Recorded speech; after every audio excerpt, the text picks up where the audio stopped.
अरमान and Abhira का अलग होने का सच आया सबके सामने। ये रिश्ता क्या कहलाते का आज का एपिसोड काफी इंटरेस्टिंग होगा दोस्तों, जहाँ पहले हमें देखने को मिलता है कि अरमान अपने घर वालों पर नाराज होता है। अभीरा का यानी कि गराज वाले का गुस्सा वो अपने घर वालों पर निकालता है, तो मायरा सबसे माफी मांग के बताती है कि मैं पापा के साथ हूँ, आप लोग अपना अपना काम कर सकते हैं। दूसरी ओर यहाँ विद्या जो होती है अरमान के लिए आइस वाटर लेकर आती है। मायरा अपने पिता को शांत कराती है गाड़ी में बिठाकर और कहती है कि उस गराज वाली को अब मैं हैंडल करूंगी।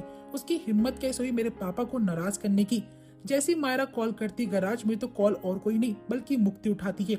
मायरा फोन कॉल करते ही बोलती कि तुम लोग डर्टी फेलोज हो, जो कि मुक्ति को बात चुभती है और वह मायरा को मुंह तोड़ जवाब देती है। अब यहाँ पर मायरा कहती है कि तुम लोगों में प्रोफेशनलिज्म है ही नहीं, तुम लोगों ने हमारी इतनी महंगी गाड़ी को शादी के लिए इस्तेमाल करा। तो मुक्ति बोलती है कि मैं जानती हूँ कि हमारी गलती है, लेकिन हमने कुछ जानबूझ के नहीं करा है, और वैसे भी मेरी माँ कुछ गलत कर ही नहीं सकती है। मायरा को माँ का नाम सुनते ही गुस्सा आ जाता है। वह बोलती है कि सारी गलती तुम्हारी माँ की है, उनकी वजह से मेरे पापा को सफर करना पड़ रहा है। दोनों के बीच में काफी ज्यादा बहस हो जाती है, इसी वजह से दोनों फोन कट कर देते हैं। यहाँ पर मायरा को गुस्सा आ रहा होता है, वह अरमान से कहती है कि आज इसकी माँ को मैं असलियत दिखा के रहूंगी।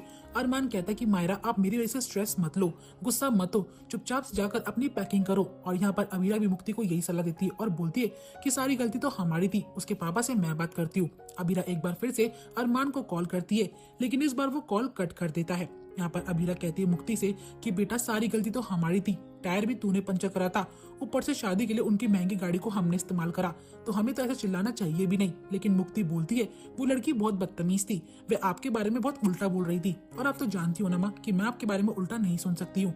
कहते वक्त मुक्ति की आंखों में आंसू आ जाते हैं। तभी यहाँ पर अभीरा भी रोने लगती है और कहती है कि बेटा तुझे रोता हुआ देख तो मेरी आंखों में खुद ही आंसू आ जाते हैं, इसलिए तू इन सब चीजों का स्ट्रेस मत ले, अब जो होना था वो हो गया। अब अच्छा यही होगा कि तुम अपनी तैयारी करो और पैकिंग करो, तुम्हें स्कूल भी तो जाना है ना। मुक्ति जो होती है अपनी माँ का कहना मानकर वहाँ से चली जाती है। दोस्तों आता है वो मोमेंट जहाँ पर कि अभीरा पहले की बातों को लेकर अफसोस मना रही होती है, अपनी किस्मत पर रो रही होती है और याद करती वो मोमेंट जब वे अरमान से अलग हुई थी। हमें देखने को मिलता है कि किस तरीके से अभीरा का एक बहुत खतरनाक एक्सीडेंट होता है और एम्बुलेंस गाड़ी में पीछे वाणी होती है।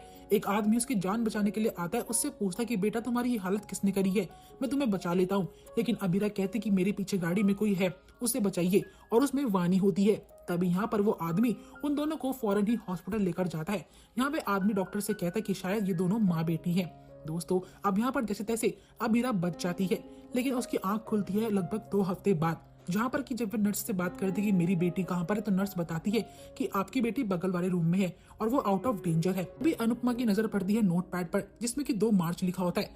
अभीरा बोलती कि आज तो 19 तारीख है, लेकिन नर्स बताती कि आप 2 हफ्ते से बेहोश हो। अभीरा इस बात से परेशान होती है और उसे लगता है मार्च आ चुकी है, मायरा के एग्जाम्स होंगे, उसे घर जाना होगा। नर्स उसे रोकने की कोशिश करती है लेकिन वो रुकती नहीं है। जैसे ही वे पोद्दार हाउस में पहुंचती है वे देखती है कि यहाँ पर कोई भी नहीं है। उसे अपनी बेटी मायरा की बहुत फिक्र हो रही होती है, अरमान की भी।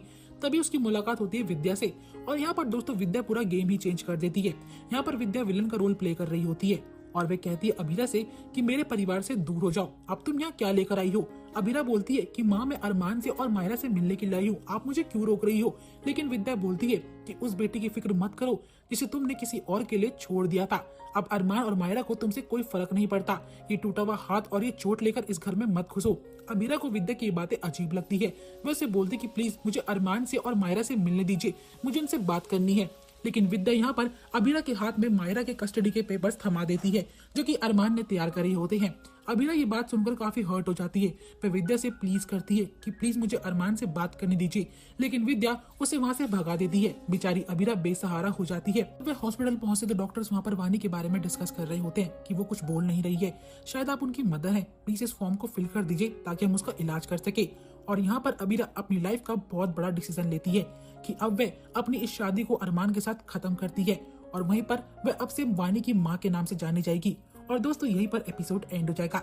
लेकिन दोस्तों आपका क्या मानना है, क्या जब अभीरा और अरमान एक दूसरे के सामने आएंगे, ये सच जानने के बाद क्या अरमान अभीरा एक दूसरे को एक्सेप्ट कर पाएंगे, या फिर उन दोनों की दूरियां अब इतनी बढ़ चुकी है कि वे कभी एक नहीं हो पाएंगे। इसमें आपकी क्या राय है मुझे कमेंट में जरूर बताइएगा। बाकी दोस्तों अगर आपको वीडियो पसंद आई तो वीडियो को लाइक शेयर करना बिल्कुल भी ना भूलिएगा। एंड ऐसी मोर इंटरेस्टिंग अपडेट्स के लिए इस चैनल को सब्सक्राइब जरूर करिएगा।